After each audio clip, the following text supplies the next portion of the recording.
Bienvenue à la suite du module 4 de physique, la mécanique, la leçon mouvement des planètes et des satellites. Premièrement, on va commencer par donner les caractéristiques d'un mouvement circulaire uniforme. Ça veut dire les choses qui caractérisent un mouvement circulaire uniforme. D'abord, le mouvement est déjà supposé circulaire. Ça veut dire que la trajectoire est déjà circulaire. Donc, pour avoir un mouvement uniforme avec une trajectoire circulaire, ça veut dire le mouvement circulaire est uniforme si la valeur de la vitesse reste constante au cours du mouvement. Je dis bien la valeur de la vitesse et non pas le vecteur vitesse. Le vecteur vitesse change de direction et de sens, mais il ne doit pas changer de valeur. Donc, un mouvement circulaire est uniforme si la valeur de la vitesse est constante, c'est-à-dire que l'accélération tangentielle, elle est nulle. Peut-être on va se demander quel est le lien entre la vitesse constante et l'accélération tangentielle qui est nulle. On sait bien que l'accélération tangentielle, c'est la dérivée de la vitesse. Dire que la valeur de la vitesse est constante veut dire aussi que l'accélération tangentielle est nulle.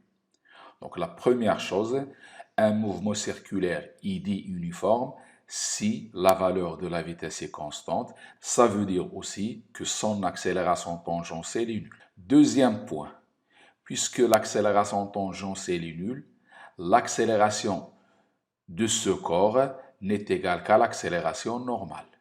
Ça veut dire que le vecteur accélération du centre d'inertie est centripète ou bien radial. Ça veut dire l'accélération est dirigée vers le centre de la trajectoire circulaire. Donc le A égale seulement à V au carré sur R fois N. N, c'est le vecteur unitaire de la base de freinée qui est dirigé vers le centre de la trajectoire. On va résumer les deux caractéristiques sur un schéma. Soit la trajectoire du centre d'inertie du corps, qui est circulaire, de rayon R. On sait d'après les cours précédents que le vecteur vitesse est toujours tangent à la trajectoire. On constate que le vecteur vitesse change de direction, change de sens, mais il ne change pas d'intensité. Ça veut dire que la valeur de la vitesse va rester constante. Deuxième caractéristique, soit le vecteur n de la base de freinée qui est dirigé vers le centre de la trajectoire. L'accélération est toujours portée par le vecteur n dans le cas d'un mouvement circulaire uniforme, en tout point de la trajectoire. Même ici aussi, c'est circulaire, uniforme, donc l'accélération, il est dirigé vers le centre de la trajectoire. Et l'inverse aussi est juste. Si l'accélération est normale, cela veut dire que le mouvement est circulaire uniforme. Car si A égale à A normal, alors A tangentielle est nulle, alors la vitesse est constante. Donc si on arrive à démontrer pour un mouvement circulaire que l'accélération est normale, on est arrivé à démontrer que le mouvement circulaire est uniforme. Après les caractéristiques d'un mouvement circulaire uniforme, on va citer les conditions à réaliser pour avoir ce mouvement circulaire uniforme, ce qu'on appelle obtention d'un mouvement circulaire uniforme. Première chose à savoir, c'est d'après la deuxième loi de Newton, la somme des forces égale à ma. Et précédemment, pour un mouvement circulaire uniforme, l'accélération A égale à l'accélération normale. Ça veut dire sigma des forces égale à ma normale, c'est-à-dire égale à m v au carré sur r fois n. Donc si on trouve que la somme des forces appliquées au centre d'inertie d'un solide est dirigée vers le centre, on peut dire que le mouvement est circulaire uniforme. Deuxième chose, d'après cette relation, le module de cette somme des forces, c'est l'intensité de cette somme, elle est égale à m v au carré sur r, puisque le module de n est égal à 1. C'est un vecteur unitaire. Et cette valeur est une constante. Donc, pour résumer la situation, c'est-à-dire pour donner les différentes conditions à satisfaire pour avoir un mouvement circulaire uniforme, on doit d'abord avoir le solide en mouvement dans un référentiel galiléen Et dans ce référentiel galiléen, le mouvement du centre d'inertie du solide est circulaire uniforme si la première condition, la somme des forces, sigma des forces extérieures, est un vecteur centripète, c'est-à-dire que sigma des forces est dirigé vers le centre de la trajectoire. Le mot centripète peut être remplacé par radial ou normal. On peut se dire, est-ce que c'est nécessaire d'avoir plusieurs forces? Non, une seule force suffit. Si le solide n'est soumis qu'à une seule force, et cette force est centripète, c'est la première condition pour avoir un mouvement circulaire uniforme. La deuxième condition à satisfaire, c'est que la valeur de cette somme des forces ou bien de cette unique force vaut mv au carré sur r qui est une constante.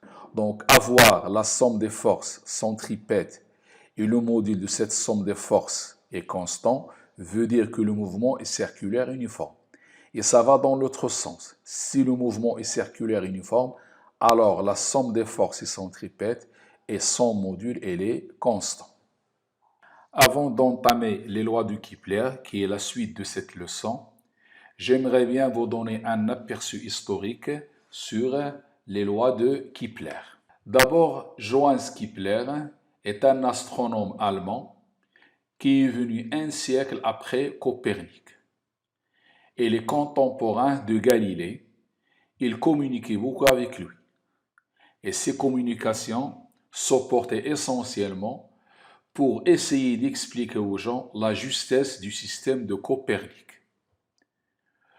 Copernic avait supposé que le Soleil était au centre et les planètes tournent autour du Soleil. C'est ce qu'on appelle le système héliocentrique. Ce système héliocentrique venait à l'encontre du système géocentrique de Claude Ptolémée. Ptolémée est un astronome et astrologue grec. Il a supposé que la Terre était au centre de l'univers et que les astres et les autres planètes tournent autour de la Terre. Et c'est le système adopté par l'Église. Kepler travaillait avec Tycho Brahe, un astronome qui a inventé plusieurs instruments pour observer le ciel.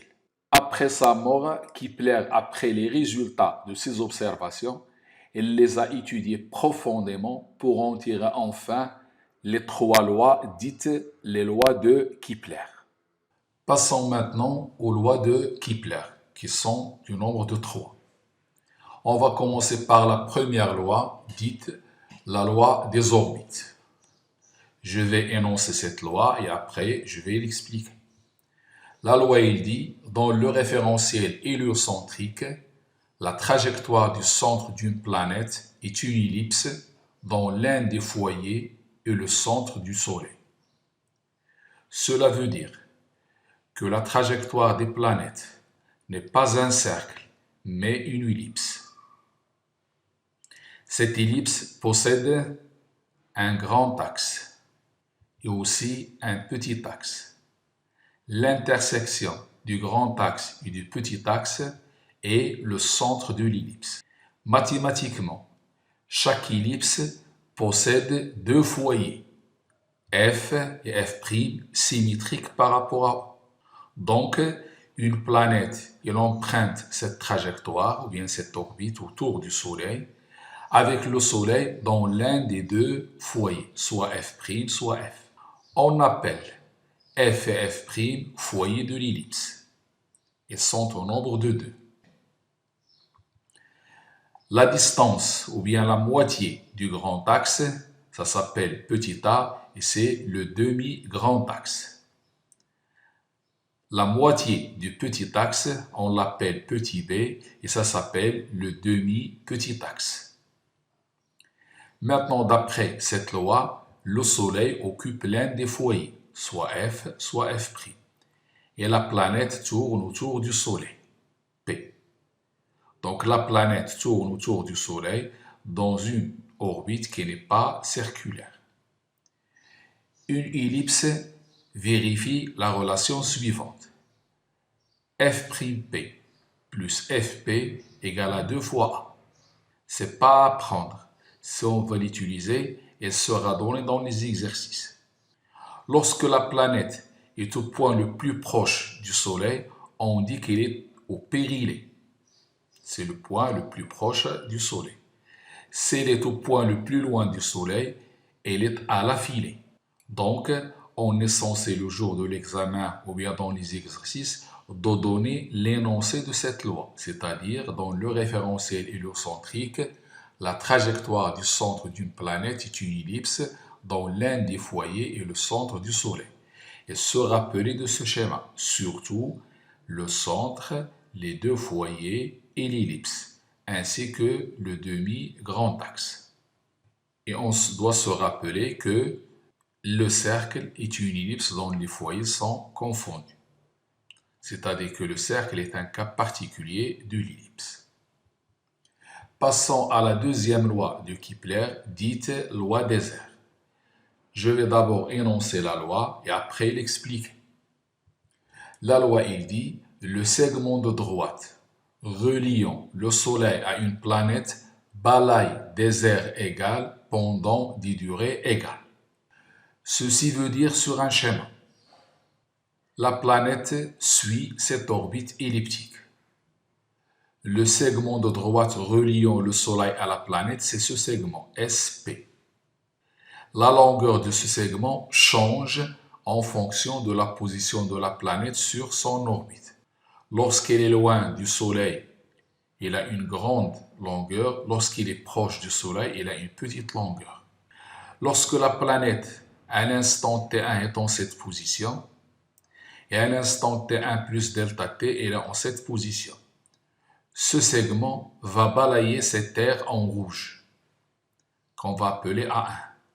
La valeur de cette aire A1 est la même que la valeur de l'aire A2. C'est-à-dire lorsque la planète est en position T2, elle passe à T2 plus delta de T, en gardant toujours l'intervalle de temps delta de T identique. Le segment SP va balayer le même R, donc A1 égale à A2. On peut conclure de cette deuxième loi que la vitesse de la planète autour du Soleil n'est pas constante, car pendant la même durée delta de T, les distances parcourues ne sont pas les mêmes. Lorsque la planète est loin du Soleil, elle a une vitesse plus petite que lorsqu'elle est proche du Soleil.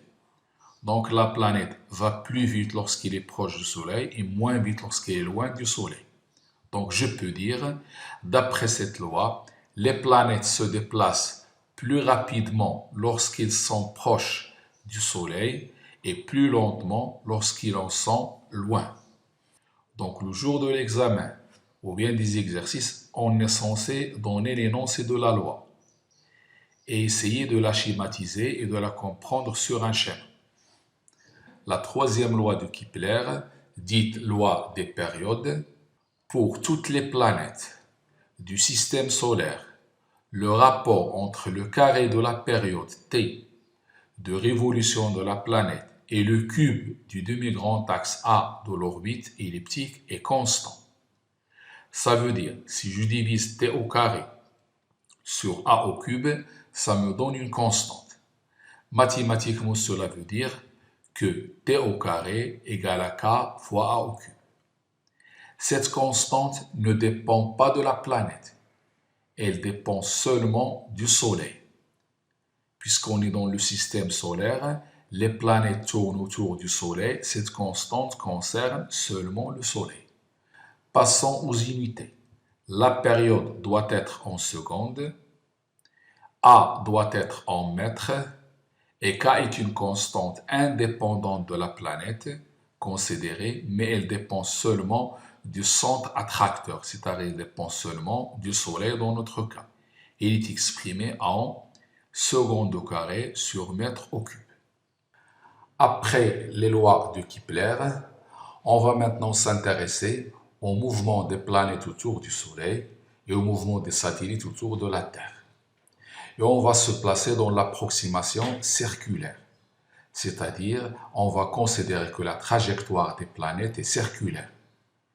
La réalité, c'est que la trajectoire elle est elliptique et l'ellipse décrite par la Terre ou bien les planètes, elle est pratiquement comme un cercle. Elle a un facteur qui s'appelle l'excentricité, qui est compris entre 0 et 0,3. Si cette excentricité est comprise entre 0 et 0,3, on peut confondre une ellipse à un cercle. Donc on dit qu'on travaille dans l'approximation circulaire. C'est-à-dire, lorsqu'on va appliquer les lois de Newton, on va supposer toujours que la planète est animée d'un mouvement circulaire. Avant ça, on va parler d'abord de la gravitation universelle. Et on va faire un rappel sur la loi de gravitation universelle déjà faite dans les classes précédentes. Je vais citer la loi, il dit que deux objets ponctuels A et B exercent l'un sur l'autre une force attractive dirigée suivant la droite qui les joint. Cette force varie proportionnellement au produit de masse et à l'inverse du carré de la distance qui les sépare. C'est-à-dire j'ai une force appliquée par A sur B, en même temps B applique une force sur A. Ces deux forces sont proportionnelles au produit de leur masse A et B et inversement proportionnelles au carré de la distance. Autrement dit, ou bien mathématiquement, on écrit que F de A sur B égale à moins F de B sur A. Ça veut dire que les deux forces sont de sens opposés, même direction et même intensité. Égale à G, MA, MB sur R au carré. Proportionnel au produit, inversement proportionnel au carré de la distance. Moins UAB. Ça veut dire que cette force FAB, il est de sens opposé au vecteur UAB. Avec R, c'est la distance qui sépare A et B. G, ça s'appelle la constante de gravitation universelle. Sa valeur, c'est 6,67 10-11 mètres cubes, seconde moins 2, kg moins 1. UAB est un vecteur unitaire dirigé de A vers B. Voyons cette loi sur un schéma. J'ai deux corps A et B, deux masses MA et MB. Lorsque A exerce une force sur B, c'est cette force en rouge, en même temps le corps B exerce une force sur A, c'est FB sur A. Si je pose que ce vecteur, c'est UAB, il est unitaire, alors FBA a le même sens que UAB, mais FAB a le sens opposé. Donc si on a des corps ponctuels, c'est-à-dire sous forme de points, la distance c'est entre le point A et le point B. Mais si on a des corps de symétrie sphérique, comme les planètes et les lunes, la distance c'est du centre d'inertie du corps A vers le centre d'inertie du corps B.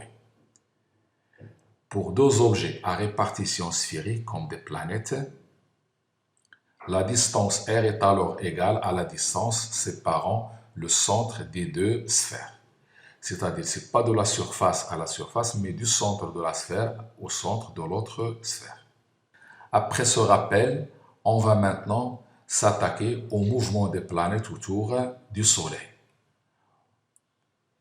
Et on va commencer par donner l'expression de la vitesse de la planète autour du Soleil dans le cas où la trajectoire est circulaire. C'est ce qu'on appelle l'expression de la vitesse. On va travailler dans les conditions suivantes.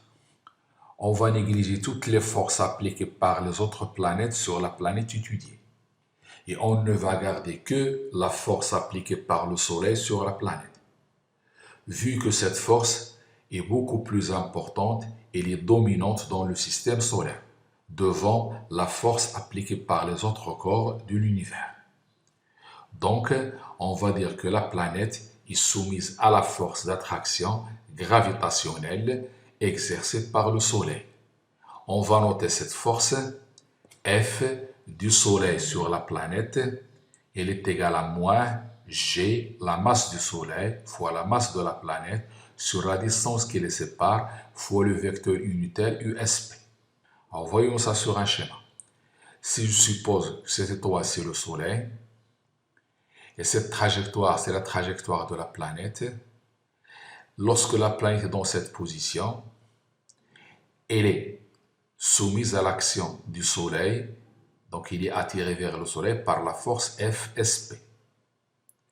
Je vais prendre USP, c'est un vecteur unitaire dirigé de S vers P.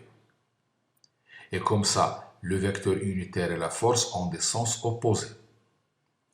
Donc F égale moins G, la masse du Soleil, la masse du planète sur R au carré USP. C'est le schéma correspondant. Donc chaque fois que nous vous montrez la nature du mouvement ou bien l'expression de la vitesse, on est amené à faire ce schéma. En traçant la trajectoire de la planète, la force exercée sur la planète et le vecteur unitaire USP. Maintenant, on va appliquer la deuxième loi de Newton. Et cette deuxième loi de Newton, on va l'appliquer dans un référentiel héliocentrique. C'est un référentiel qui est supposé galiléen. Donc le mouvement des planètes autour du Soleil, on choisit le référentiel héliocentrique. On peut encore dire qu'on peut choisir le référentiel de Copernic. Il y a une différence entre le repère lié au référentiel héliocentrique et le repère lié au référentiel de Copernic. L'origine du repère lié au référentiel héliocentrique est située au centre du Soleil. Et l'origine du repère lié au référentiel de Copernic est au centre du système solaire. Et pratiquement, le centre du système solaire et le centre du Soleil sont pratiquement confondus. Donc, en appliquant cette deuxième loi dans le référentiel de Copernic ou bien le référentiel héliocentrique, on aura F du Soleil sur la planète, c'est l'expression précédente, égale à m fois AP, la masse de la planète fois l'accélération de la planète. J'en déduis en simplifiant par mp que l'accélération c'est moins gms sur r au carré. Si je la schématise ici, ça me donne une accélération centripète dirigée vers le centre. Ça veut dire aussi que l'accélération tangentielle elle est nulle. Donc cette accélération est dite normale. Donc, A égale A normal. Et dire que A égale A normal veut dire que le module de cette expression, c'est-à-dire gms sur au carré, le module, il est positif, est égal à la valeur de l'accélération normale, c'est v au carré sur r. J'en déduis que la vitesse de la planète, c'est la racine de gms sur r. Bon, chaque fois qu'on nous demande dans une question de déterminer l'expression de la vitesse de la planète, on va procéder de cette façon. Premièrement, on écrira la force exercée par le Soleil sur la planète. Deuxièmement, on applique la deuxième loi de Newton. On en déduit que l'accélération est centripète. Ça veut dire que A n'est égal qu'à A normal. Et on en déduit l'expression finale de la vitesse. On constate que la vitesse de la planète ne dépend pas de la masse de la planète. Elle dépend de la distance qui sépare le centre de la planète du centre du Soleil. Donc, plus la planète est loin, plus sa vitesse est petite. Plus la planète est proche, plus sa vitesse est grande. Donc, la valeur de la vitesse de la planète ne dépend pas de la masse de la planète, mais de la masse du Soleil et de la distance entre la planète et le Soleil. J'entends dire par la distance, c'est entre le centre de la planète et le centre du Soleil. Je rappelle ici que le mouvement de la planète est circulaire uniforme. Du fait que la force est centripète, ça veut dire que l'accélération est centripète, donc l'accélération tangentielle est nulle, donc la vitesse est constante. Donc le mouvement est uniforme, en plus que la trajectoire il est circulaire. Donc le mouvement est circulaire uniforme. La nature du mouvement de la planète. On a déduit que le mouvement du centre d'inertie d'une planète autour du Soleil est circulaire uniforme car il vérifie les deux conditions du mouvement circulaire uniforme, à savoir que la force elle est centripète, ça veut dire la force exercée par la planète est dirigée vers le centre de la trajectoire, comme le montre le schéma suivant. Deuxièmement, c'est que le module de cette force elle est égal à mv carré sur r et est constante. Sa valeur est constante et il vaut FSP égale à la masse de la planète fois V au carré sur R, puisque cette force-là est égale à M fois AP. M de la planète fois AP qui est anormal, c'est V au carré sur R. Donc, le mouvement de la planète autour du Soleil est circulaire uniforme du fait que vous avez la force centripète et le module de cette force il est constant. Donc, on peut dire que au cours de sa vie, la planète tourne autour du Soleil d'un mouvement circulaire uniforme. Lorsque le mouvement est circulaire uniforme, la planète fait un tour au bout d'une durée de temps appelée la période. On va chercher l'expression de la période de révolution de la planète. On va d'abord écrire que la période de révolution, c'est le temps que met la planète pour faire un tour autour du Soleil. Et ce tour-là, il est effectué avec une vitesse constante. On sait que la période, c'est de pi sur la vitesse angulaire. On remplace oméga par V sur R, donc ça donne 2 pi R sur V. On va remplacer V par son expression, Gms sur R. Ça me donne que T égale 2 pi racine de R au cube sur G, la masse du Soleil. Ceci est la relation qui donne la période de la planète autour du Soleil. Cette période dépend de la distance entre la planète et le Soleil. Plus la planète est loin, plus le temps que va mettre pour faire un tour est grand. Et inversement, je peux déduire de cette relation la troisième loi de Kepler. Je vais élever le T au carré, ça va me donner 4 pi au carré, R au cube sur G, la masse du Soleil. Donc, en appelant cette constante 4 pi au carré Gms k, je trouve T au carré égale à KR au cube. Donc, c'est la troisième loi de Kepler concernant les trajectoires circulaires. Si la trajectoire était elliptique, le R sera remplacé par le demi-grand axe A. Avec K, cette constante-là, il ne dépend que de la masse du Soleil et non pas de la masse de la planète. C'est ce qu'avaient prédit les lois de Kepler. En ce qui concerne cette deuxième partie du cours, c'est-à-dire le mouvement des planètes autour du Soleil, on peut nous poser les questions suivantes. Déterminer la nature du mouvement, et ceci on va le faire en appliquant la deuxième loi de Newton et en déduisant que l'accélération est normale, ça veut dire que at égale à 0, donc la vitesse est une constante, donc le mouvement il est uniforme. Et dorénavant, la trajectoire elle est circulaire. Deuxième question qu'on peut nous poser, c'est déterminer l'expression de la vitesse. Ceci, on va faire une égalité entre l'accélération normale et l'accélération à partir de la deuxième loi de Newton. Troisième question, déduire l'expression de la période. Et trouver la troisième loi de Kepler pour les trajectoires circulaires en précisant l'expression de la constante K.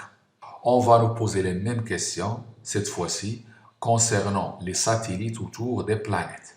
Si on prend la Terre, il y a un satellite naturel, c'est la Lune, et les autres satellites artificiels. Pour les autres planètes, ils ont un ou plusieurs satellites. Donc on va poursuivre par le mouvement des satellites autour de la Terre, comme exemple. Pour cela, on va se placer dans le référentiel géocentrique. C'est le référentiel supposé galiléen dans ce cas.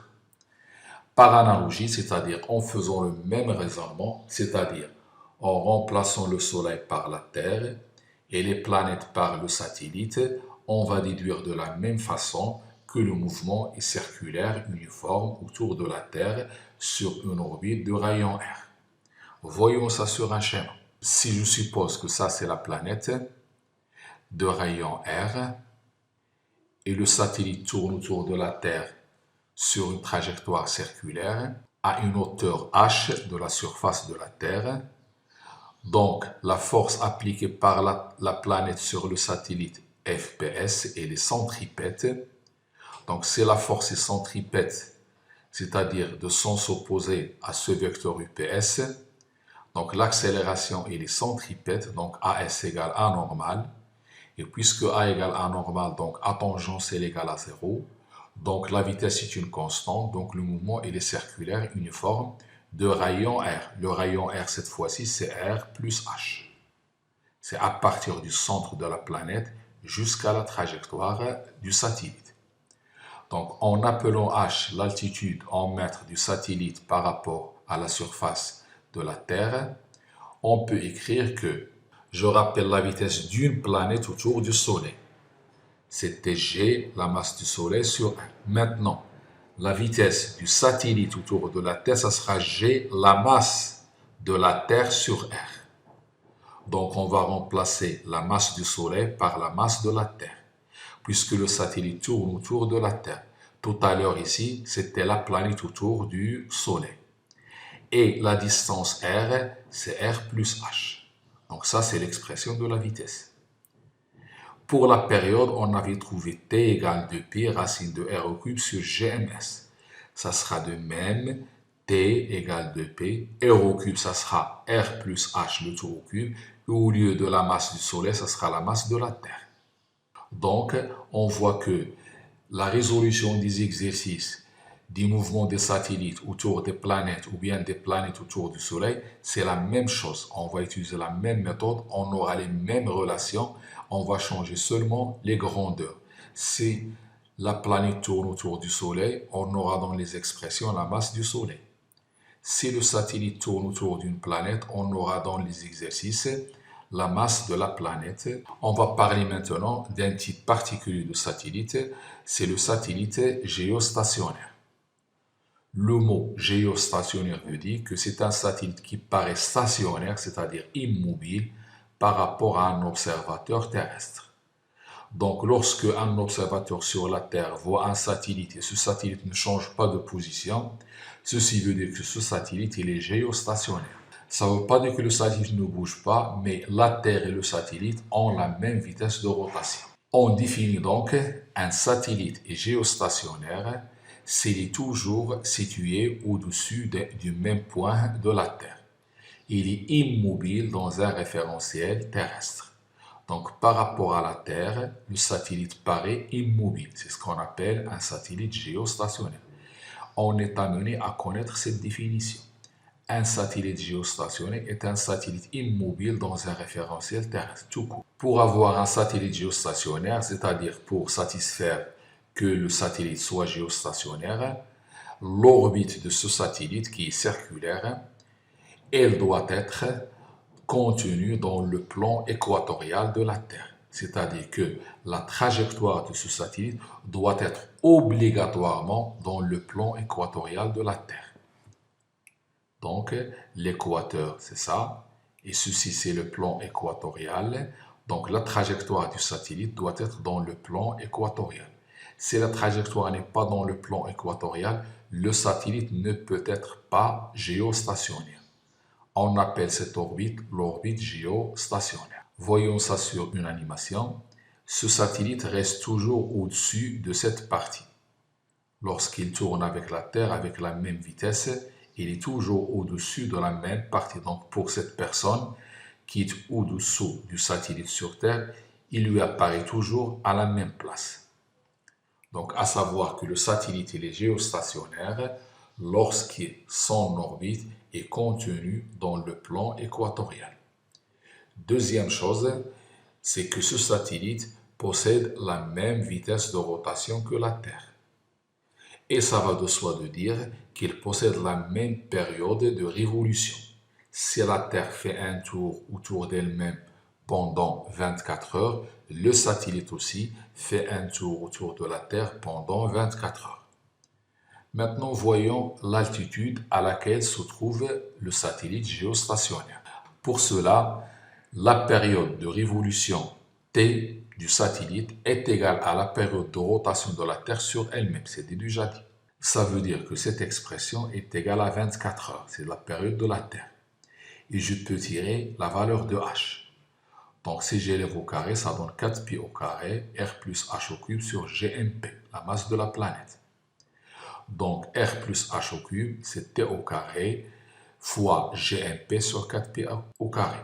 D'où R plus H, c'est la racine cubique de T au carré GMP sur 4pi au carré. Je retranche R et je retrouve la valeur de H. La valeur, c'est 3,58 10 puissance 7 mètres.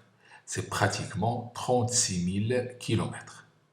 Donc, pour avoir un satellite géostationnaire, sa période est égale à 24 heures, sa trajectoire est dans le plan équatorial, l'altitude à laquelle il se trouve par rapport à la surface de la Terre, c'est 36 000 km. Donc, un satellite géostationnaire se trouve à une altitude d'environ 36 000 km au-dessus de la surface terrestre. Il est situé donc a une orbite d'environ 42 000 km par rapport au centre de la Terre. J'ajoute à 36 000 km le rayon de la Terre. C'est 6 400. À 42 400, pratiquement 42 000 km, c'est le rayon de la trajectoire du satellite géostationnaire. Donc, je résume. On aura des questions sur le mouvement des planètes autour du Soleil. On va les résoudre de la même façon que les problèmes des mouvements des satellites autour des planètes. Et on va parler particulièrement pour la Terre d'un satellite géostationnaire, les conditions qu'il doit satisfaire et aussi l'altitude à laquelle il se trouve.